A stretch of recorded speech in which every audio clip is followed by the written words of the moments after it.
Okay, let's talk about IP addresses. So this is now a basic, down and dirty, just to get started kind of introduction to IPs. So we're talking about IP addresses. Think of these as a home address, right? IP stands for Internet Protocol.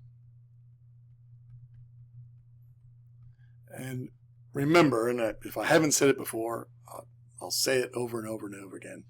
A protocol is just an agreed upon set of rules.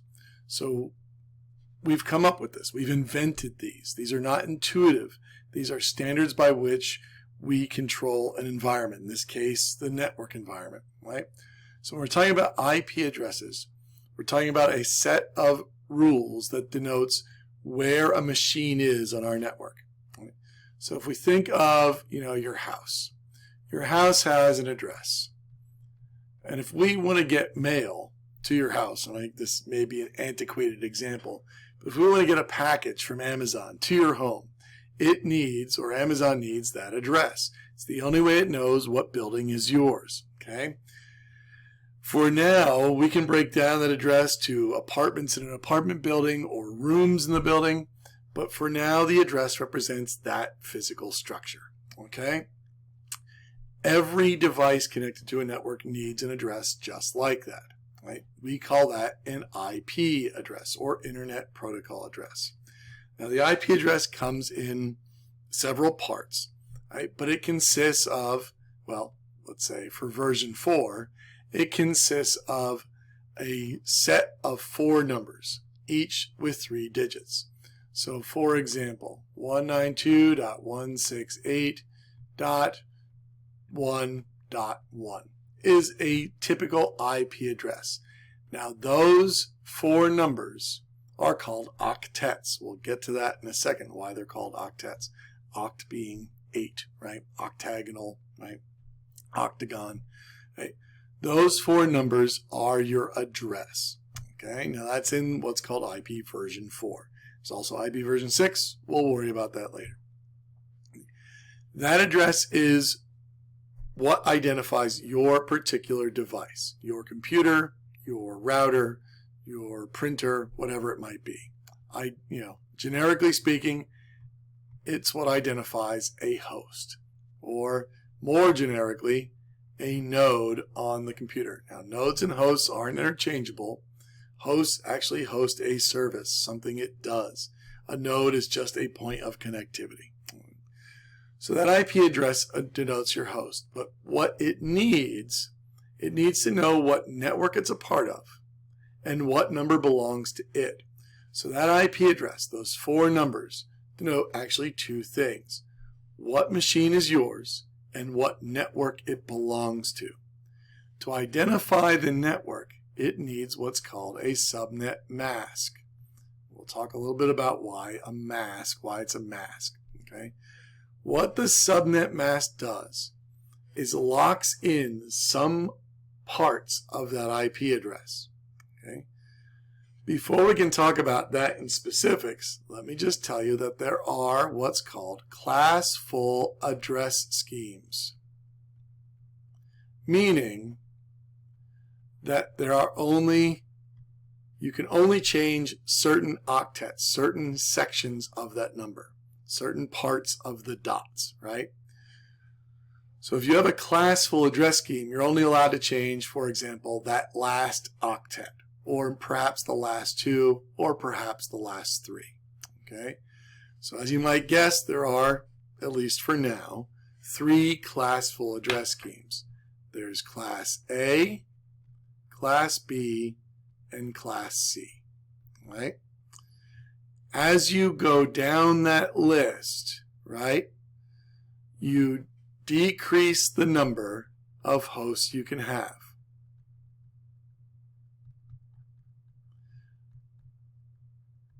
Because each class opens up a different part of your address scheme. So Class A, right, you can change the last 3 parts of that octet. but the other part is closed. Can't change that. For class B, you're only allowed to change the last two parts, right? And for class C, you're only allowed to change the last part, okay? So as we go down in classes, we're decreasing the number of hosts that we can identify, all right? So a subnet mask is designed to lock in some of those octets. So a typical subnet mask is going to be something like 255.255.255.0, right? Why 255 and why 0? Okay, good question. We're going to find out. So in this subnet mask, that is a class C. Why? Because I'm only allowed to change that last set of numbers. The other three sets are locked in. So to understand why that works, we have to understand, right, decimal to binary. 255 represents 8 bits, all turned on or activated. Why? Well, if you remember binary, this first bit is 2 to the 0 or 1, and this last bit is 2 to the 7th or 128. Right? So every bit in between there is a value of 2. 2, 4, 8, 16, 32, 64, and 128. Okay? If we turn all of those bits on and add up all the values from 128 all the way down to 1, we get 255. Okay? So the reason IP addresses are broken into octets is because they represent 8 bits. And the subnet mask tells you which bits are turned on or locked and which bits are turned off or open. Okay? 1 for closed, 0 for open. Closed in this case meaning locked, open meaning in this case being able to be adjusted. So when we have a class C address, our subnet mask, right, our SM, our subnet mask is a set of 255s. Because all 3 of those first 8 sets of bits are closed. Can't change it, can't change it, can't change it. And the last set of bits is open. Can change it to any number you want from 0 all the way up to 255.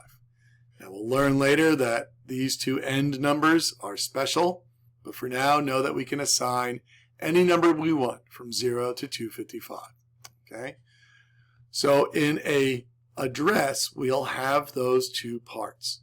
We'll have a 192.168.1.1, and we'll have a subnet mask, 255.255.255.0.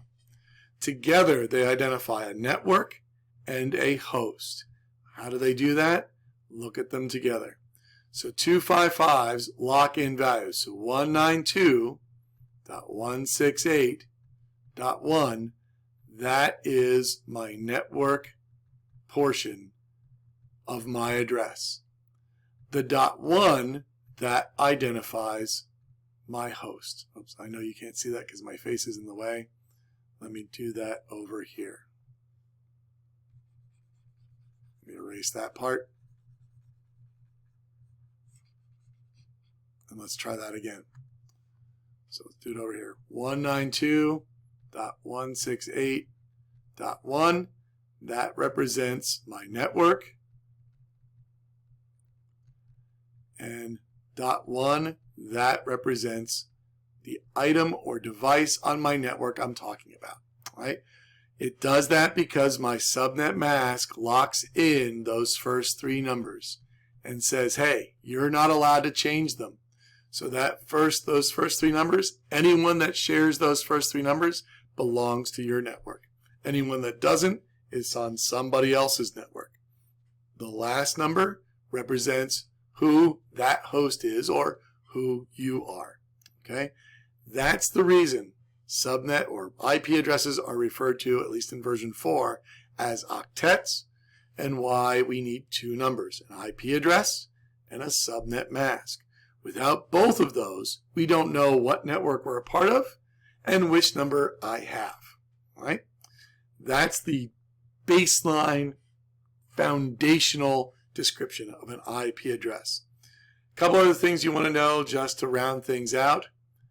IP addresses on a network must be unique. You can only have one IP address for, let me rephrase that slightly different. A host can only be identified by one IP address. Right? Or, let me put that even a different way. Hold on, let me see if I can find my bit of wisdom here. There's only one host per IP address. That's the way I'm going to say it. Right? So the IP address is unique. One host per IP address. Okay? That's the way I want to say it. The reverse is not always true. A host can have more than one IP address. It can be identified as several addresses. That sounds a little weird, but because we wouldn't have that in a house. But think of it as a condo, right? First floor, second floor, third floor. They're all 5th Street, but they're different floors. Okay, but for now, know that one host per IP address. Okay, two hosts cannot share an IP. All right, that's the important thing. If a host has an IP of a different host, how would you know where to deliver the package? Which 501 5th Street gets that package? I have no idea, right? So one host can only per IP address. Okay, IPs have to be unique. Subnet masks are the same for every host on a network. All right. Only together, IP address and subnet mask, can you identify what network you're a part of and what IP address represents you. So baseline, that's what we're talking about, IP addresses. IP address version 4 comes in 4 octets, 4 sets of numbers. Those numbers go from 0 to 255. There are some reservations there, right? Subnet masks, 4 numbers, also from 0 to 255. Yes, it gets a little confusing later on. Know that IPs are going to or assigned to hosts, and networks are defined by both the IP address and the subnet mask. Okay? Along with the reading I have you do, that should get you to where you need to be when it comes to IP addresses, at least as far as we need to know in order to get our network up and running. Right? If you have any questions, you know where I am.